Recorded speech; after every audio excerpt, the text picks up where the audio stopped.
Olá, alunos, tudo bem? Eu sou o professor Denis e essa é mais uma aula do nosso curso de Eletrônica Analógica. Estamos continuando nossa série temática, que é uma série em que eu apresento rapidamente os conceitos para poder chegar logo nos exemplos. Ela é especialmente indicada para quem está revisando esse conteúdo. Na aula de hoje a gente vai iniciar o estudo de retificadores. Para isso, nós começaremos estudando as grandezas representativas da corrente alternada, algo essencial para entender como funcionam os retificadores. Então vamos lá? A bibliografia indicada é o livro do Boelestag, de Dispositivos Eletrônicos e Teoria de Circuitos, e do Malvino, de Eletrônica, no seu volume 1. Bom, corrente alternada. Para nós aqui em eletrônica, a corrente alternada que nos interessa, nesse momento, é a corrente alternada da rede elétrica. Essa corrente é, de fato, uma tensão que varia de forma senoidal com o tempo. Então ela não é constante ao longo do tempo como a tensão de uma pilha ou de uma fonte de um carregador de celular, por exemplo. Mas ela oscila com o tempo. Aqui nós temos um exemplo de uma tensão de 120 volts eficazes, né? Ao longo do tempo, então, a gente nota que ela sobe e depois decai, cruza o nível zero, portanto, a corrente muda de sentido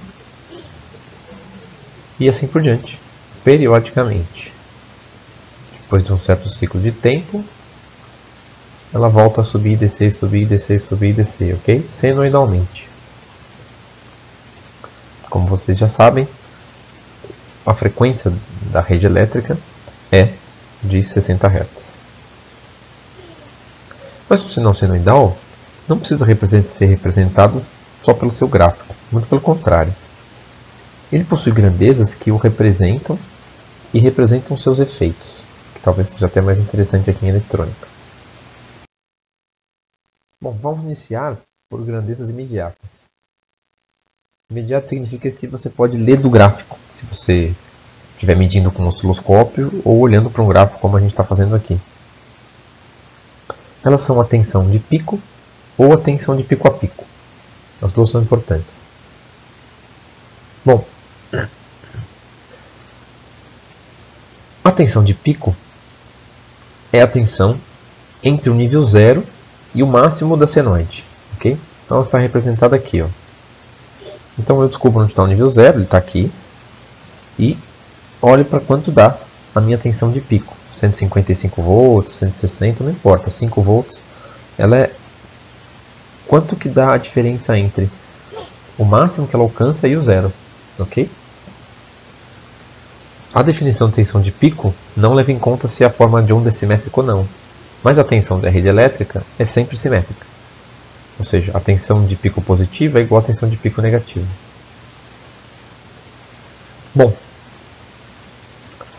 a tensão de pico a pico, por outro lado, considera a onda inteira. Ou seja, ela é a tensão entre o mínimo e o máximo da onda. E está representada aqui. Ó. Então, eu pego o mínimo da onda, o máximo da onda, subtraio o máximo do mínimo e vou ter a tensão de pico a pico. Aqui no caso vai dar mais de 300 volts, certo? Então essa diferença é a tensão de pico a pico. Se a forma de onda for simétrica, a tensão de pico a pico é igual a 2 vezes a tensão de pico. No caso da rede é assim, mas não precisa ser, ok? Bom, em relação ao tempo, as grandezas importantes são período e frequência. E são também muito imediatas, especialmente o período. O que é o período?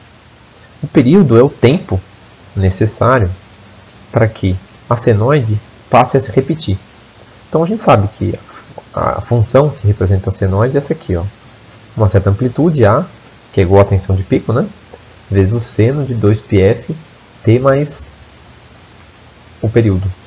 Isso tem que ser igual a seno de 2πf t, independente do tempo. Para qualquer tempo, isso tem que ser verdade, porque depois que passa um período, toda a forma de onda se repete, ok? Bom, e a frequência é a quantidade de vezes que a forma de onda se repete por segundo, ou por um certo tempo, né? É a frequência de repetição da onda. Se for por segundo, que é o mais comum, essa frequência é medida em Hz. Então, note no gráfico, há várias formas de encontrar o período. Você pode pegar de máximo a máximo, certo? Medir de mínimo a mínimo, e medir. Mas a forma mais precisa, de fato, é encontrar uma referência, de preferência perto do zero, e encontrar um ponto em que ele cruza o zero de forma ascendente, encontrar outro ponto em que ele cruza o zero de forma ascendente e definir o período, ok? A frequência precisa ser calculada, você não consegue olhar para o gráfico e descobrir quanto vale a frequência. Mas ele é muito simples, basta inverter o período. Tudo bem? Ótimo. Agora vamos para grandezas não tão imediatas. Uma delas é a tensão média ou tensão corrente contínua ou tensão DC. Bom, a definição dela, geometricamente, que é a mais simples, é calcular a soma de todas as áreas que estão embaixo dessa curva aqui, ó, e depois dividir pelo período. Então você calcularia toda a área que fica embaixo da curva. Então, nesse caso aqui é um pouco de área positiva e um pouco de área negativa. Você calcula toda essa área que está aqui embaixo da curva, soma tudo e divide pelo período, certo? A forma matemática que faz isso é uma integral. Então, se você conhece a integral, tudo bem. Mas se não, não há problema nenhum. Porque no nosso caso, para eletrônica, a gente só vai precisar da tensão média ou tensão corrente contínua para dois casos particulares. Ou da senoide completa, e nesse caso, como ela é simétrica, periódica, o semiciclo positivo vai gerar uma área exatamente igual ao do semiciclo negativo, só que de sinais opostos. Portanto, elas vão se cancelar e a tensão DC de uma senoide completa é zero, ok? Muito bem. Por quê? Porque ela oscila em torno do zero, né? Ela não tem nível DC. Ok? Já para uma meia senoide, só para o semiciclo positivo ou só para o semiciclo negativo, aí não, né? Ela não oscila só em torno do zero. A média desse negócio aqui, se eu calcular essa área inteira e depois dividir pelo período, vai dar alguma coisa por aqui, certo? Não? Um pouco mais embaixo, né, do que o traço que eu fiz.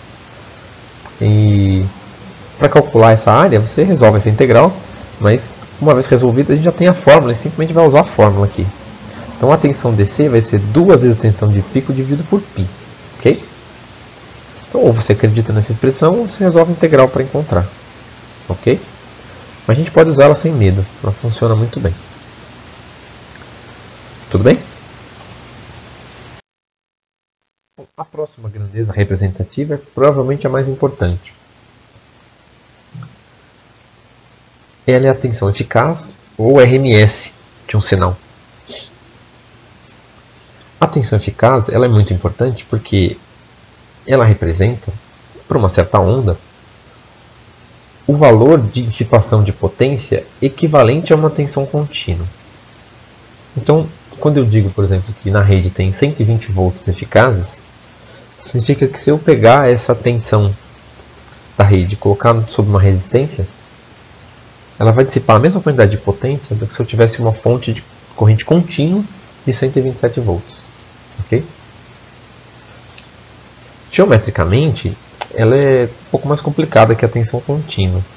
Ela é calculada pela soma dos quadrados das áreas sobre a senoide, dividido pelo período. Soma dos quadrados das áreas.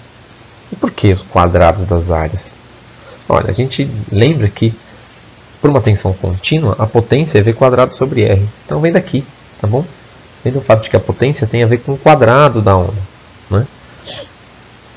É claro, né? Corrente para lá ou para cá dissipa a potência do mesmo jeito. Então não faria sentido a corrente, ao se inverter de sinal, reduzir a tensão eficaz. Ela sempre tem que contribuir para a forma positiva. A sua definição está aqui, né? Então, basicamente, o que ela é? Ela é a integral do quadrado da forma de onda, dividido pelo período, E como eu fiz a integral do quadrado, como volts eficazes também são medida em volts, eu tenho que tirar a raiz quadrada no final para acertar a unidade, tá bom? Mas, da mesma forma como a gente fez em DC, a gente não vai resolver essa integral, né? Aqui, em eletrônica analógica, o que importa para a gente é quanto vale a tensão eficaz de uma senoide, ou de uma semicenoide. Então, seja só no semiciclo positivo, só no semiciclo negativo, ou num período inteiro, a tensão eficaz é calculada dessa forma. A tensão eficaz é igual a tensão de pico dividido por raiz de 2. Simples assim, ok? Muito bem. E como já mencionei, esta fórmula vale tanto para senoides completas quanto para meias senoides. É isso, gente.